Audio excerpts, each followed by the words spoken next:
I'm going to call this meeting, special meeting of the Groton Shellfish Commission to order at 7:06. Let me do a roll call of everyone, and I'll just go around the screen. If you'd identify yourself, your full name, and your role on the commission. Jay?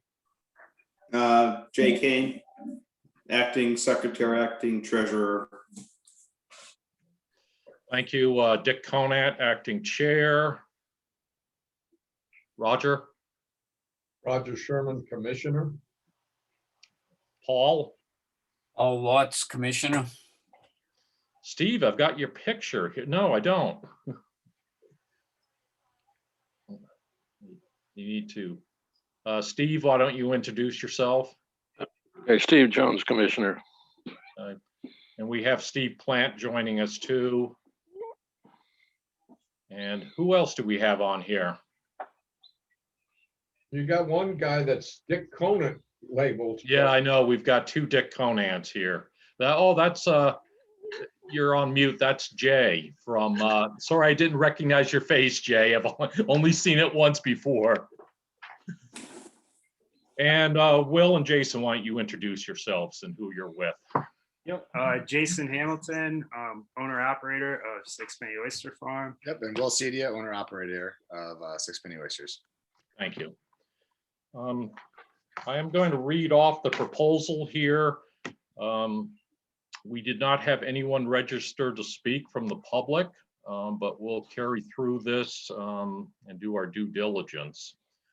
We do have, as per the legals that we placed in the paper, it is allowable, permissible for the public to submit written comments, postmarked no later than today.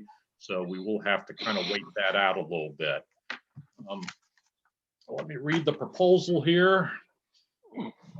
Notice is hereby given that Sixpenny Oyster Farm LLC is proposing to convert its co-management agreement, CMA, currently in place with the Groton Shellfish Commission to a commercial lease.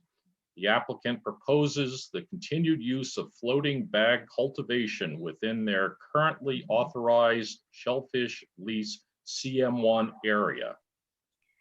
Seasonally, 3 lines of a maximum of 100 floating bags / line will be spaced 12 feet apart. The equipment will be used to grow and cultivate oysters for the transplant to lease site L26CE, which is out off Ram Island. The bags will be filled with an approved local source seed. There will be a buoy to mark where each line begins and ends. From December through April, bags will be placed into cages at CM2. And I'm not going to read out all the coordinates. There are, of course, commercial maps available to show exactly where these are in BB Cove.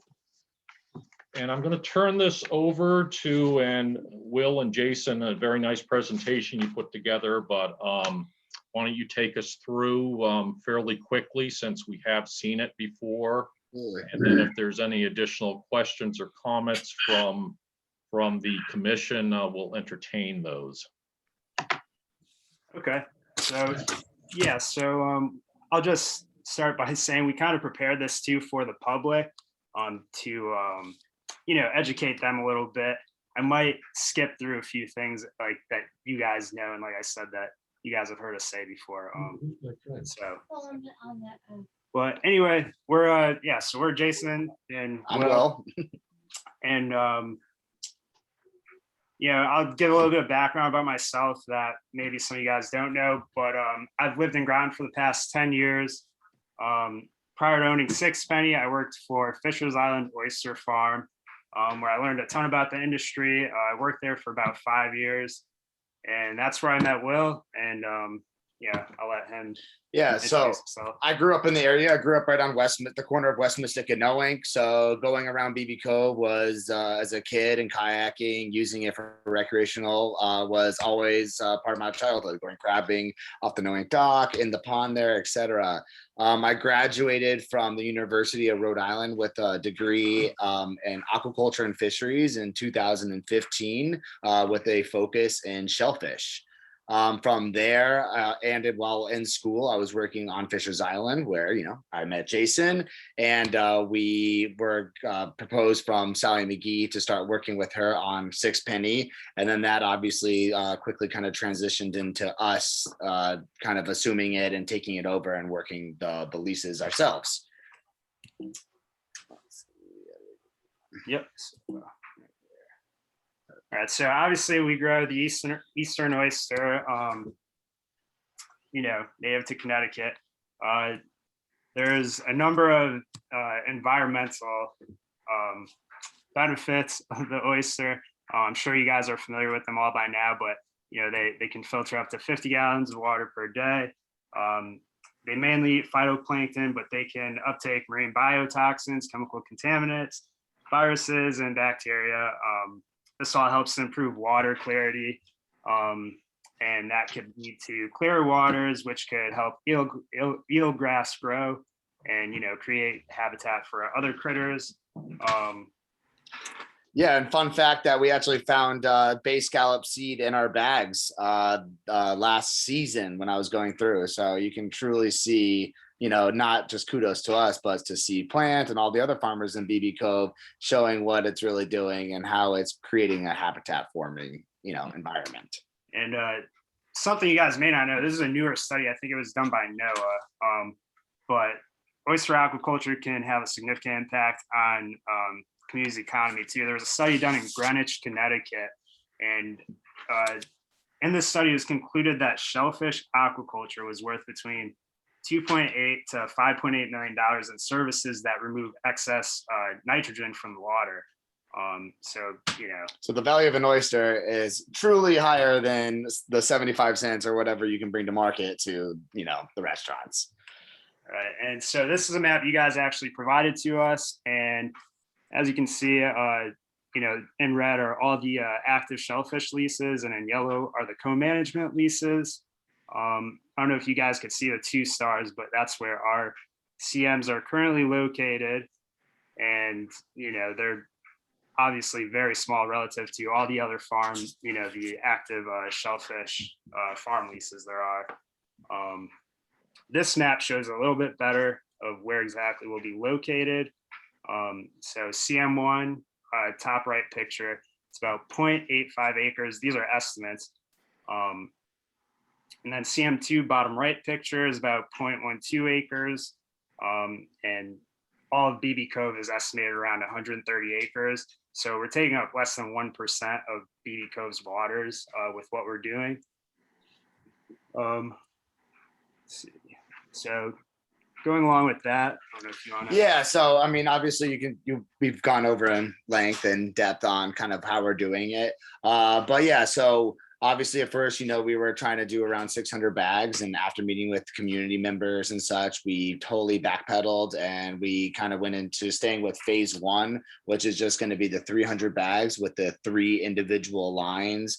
Having about 100 bags per line with those 12 feet spacings with the marker buoys on each one, making sure that we are well within our lease, away from the lanes property that they have on the east side.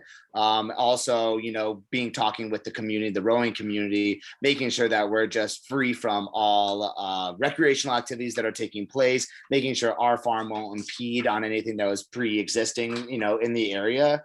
Also with the harbor master saying this is, if we, with an expansion, this is probably the only area in the cove that would really work for this type of culture we're doing. So having all those really seeming it's potential and being the way to go for us. So yeah, as we said, yeah, we're putting the 3 additional lines on hold. So it's going to just be 300 bags, 3 lines. This is a picture actually taken the other day. So this is an example of what our lines will look like out there, in real life, not just a drawing that we made up. So in this picture right now, we have the bags just on one side of the line. But, in the future, if we were to max out a line, we'd have, 50 bags on each side of the line, which you kind of see from this photo, how it might look. And if you could picture, 50 bags on this side, 50 bags on this side, that's what our gear would look like. At CM2, we're going to overwinter our seed that doesn't make it to market. We want 30 bottom cages arranged in 3 rows. And let's see, we kind of want it to look something like this. So each cage would be attached to each other. And then the first and last cage in each row or column would have a buoy attached to it to indicate where the gear area is. And again, they'll be spaced 12 feet apart to allow, for any watercrafts that might need to get through there too.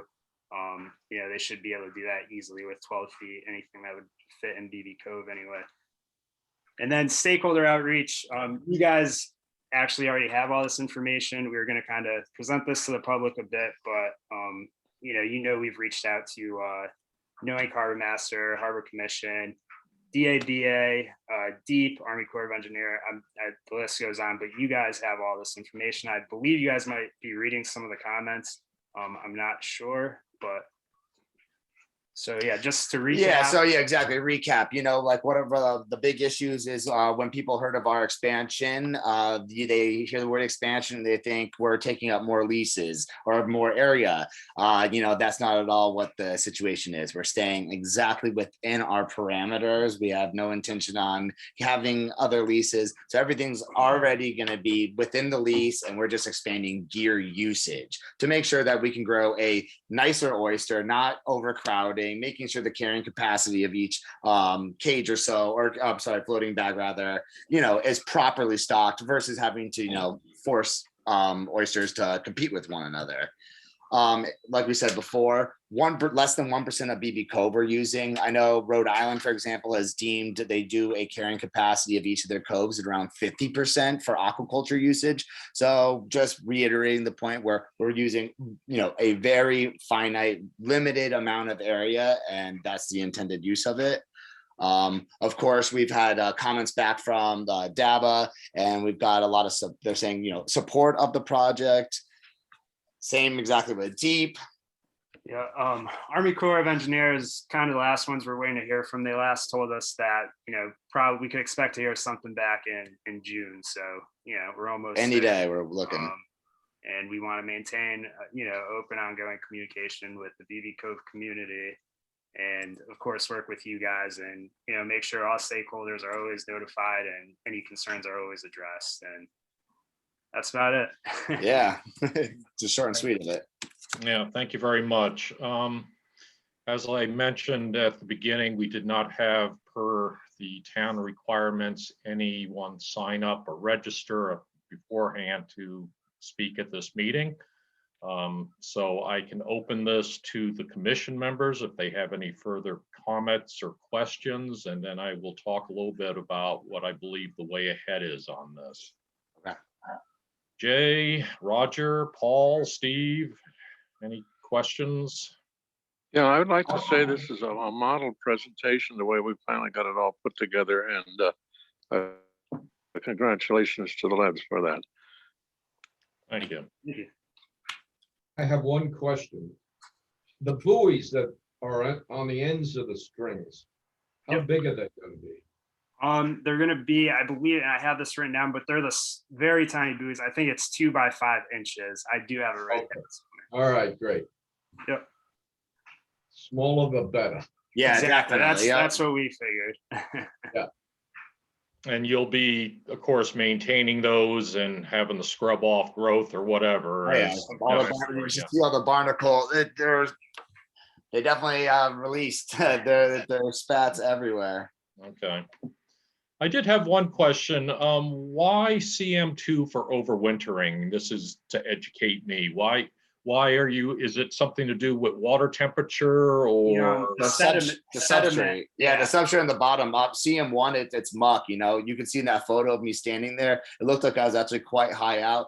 Or quite lower end. That was probably like 6 inches, but your foot goes about a foot down. CM1, it's sand, or CM2, I'm sorry, is sand. So they can hold the cage better. It's easier to pull our gear out of CM2 than it is to struggle and pull like something out of CM1. CM1 is, and our oysters will suffocate over. Yeah, exactly. The anoxic, anything, trying to stay away from any of the anoxic areas. And you can just tell it's just a better area, especially we have a deeper water. So in the winter, we can totally keep it out of the freeze zone. Okay. So gear won't be taken out and transport out into the middle of the sound, essentially. And we've had success doing it in the past. So, keep with what the good is, right? Okay. So I guess the flip side of that question, again, excuse my ignorance, is why CM1 during the summer? Is it higher water temperatures, better growth? So if you look at CM2, we've just noticed, talking to the harbor master, talking to Bruce Avery, the owner of Knowing Marine Services, not saying we'd like to do obviously stuff with CM2 in the future, of course, but it seems just right now CM1 is so out of the way from everybody. And on top of that, we get to utilize floating culture. So, just the abundance of food, there's more of it. Also, not saying that there's not an overpass right near CM2, but there is an overpass on CM1 side. So we just have a really good flow rate over there already. We're away from the people and we get to utilize the floating bags, which is really important to us. Okay, that's what I kind of suspected, but I guess I'd never been completely clear in my mind. So any other comments, questions from the commission? Now, I have a question. It's nothing to do with their presentation, but I noticed that the two rafts, and they're together, that used to be probably on your CM2 or close to it, and I think they belong to Jim Markow, are now south of the underpass to We get in and noticed out. that as well. Yeah, they move around. So Bruce Avery uses it. One of them, I believe, he uses to put boats in or out. I'm not 100% sure, but they do move around. We've noticed. I think maybe this winter it got moved by maybe some of the storms or something. And I'm not 100%. It's sure. kind of it's right. It's directly borderline, in front yeah. of the southern overt down there. It's kind of like right in front of it now, which I feel like it had never really been Never that has far been. over. No, it certainly moved to the south significantly, and there are two together, sort of. Yeah. But I'll check with Jim. That has nothing to do with your presentation, but it's just. No, yeah, we're not entirely sure either, honestly. I know Bruce says people just sometimes throw their anchor and just kind of leave it. So I'm sure things have moved during the winter and whatnot. And yeah, I think he moves it to how he needs it. Yeah. Were those rafts in the CM2? They must have been damn close. They're damn pretty close. Definitely close. close. I would, but we're, we don't mind because we're utilizing bottom culture there. That's on the top. It's not. It wasn't really in our way. Okay. Hey, can I chime in for a second here? Of course. Certainly. Yeah, we're aware of those docks. We used to use them. The Shellfish Commission occasionally in a storm would tie up on them. And then Hey, Steve, you gotta identify yourself for the recording.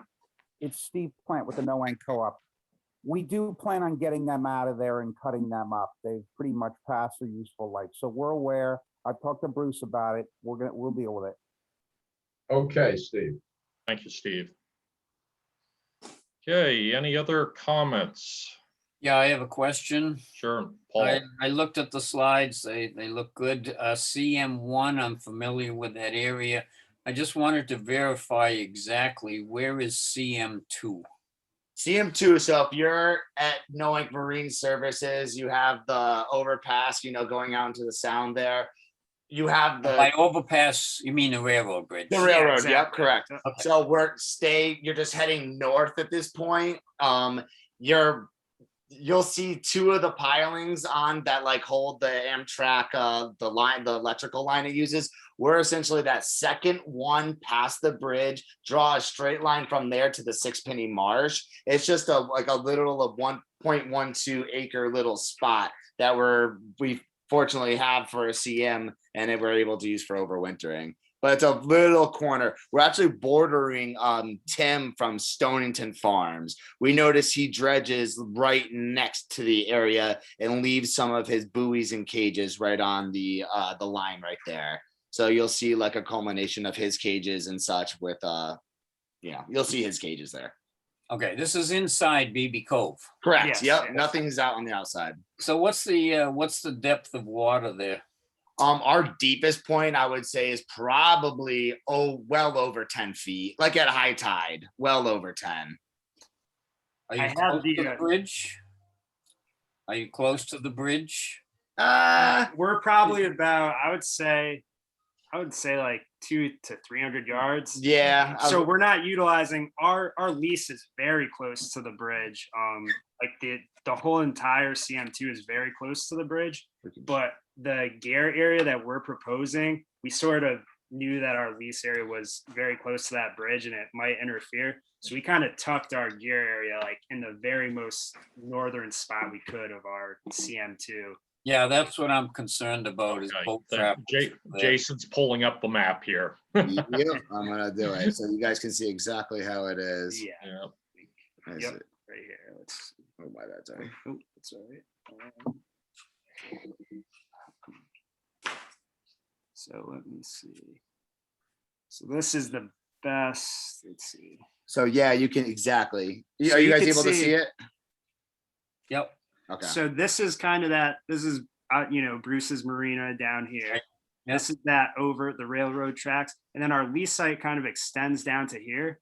But Okay. we're just trying to utilize this little tucked in corner. It's only 0.12 acres right here. okay. We're trying to tuck away and keep away from that, that underpass or overpass or Yeah, Yeah, And I the think under- that's a good idea. yeah. The underpass is probably between the 6.1 there. Yeah. yeah. Okay. Okay, anything else? Hearing nothing, going forward, what I'm going to do is in the next week or so, put together a position memo for internal distribution to the commissioners for input.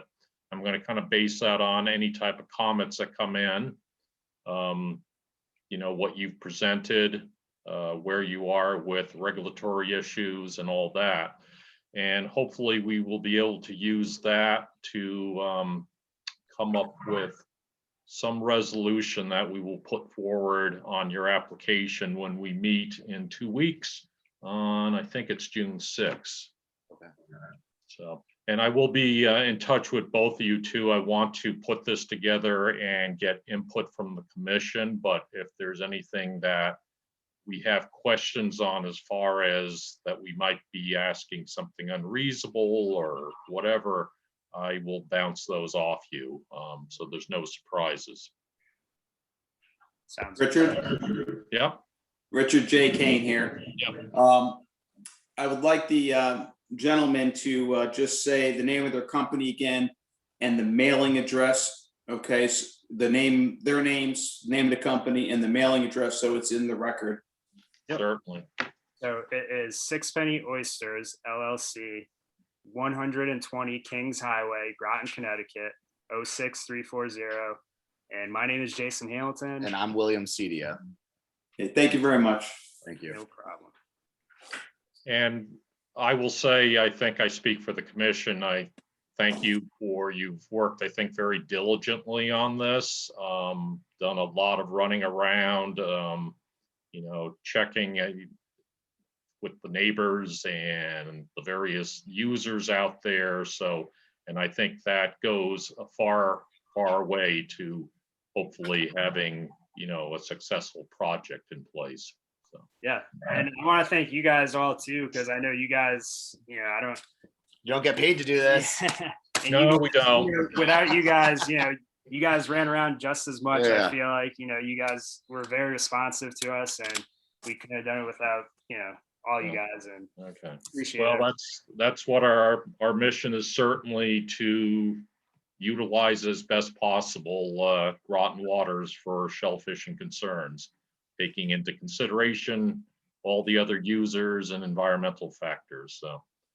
So as I say, I will, for the commission, I will get something out in the next week. So for you guys to chew on as far as a summation of what Will and Jason are proposing, any input we've got from neighbors, residents, users, and kick around potential conditions that we might put into a final lease of some sort.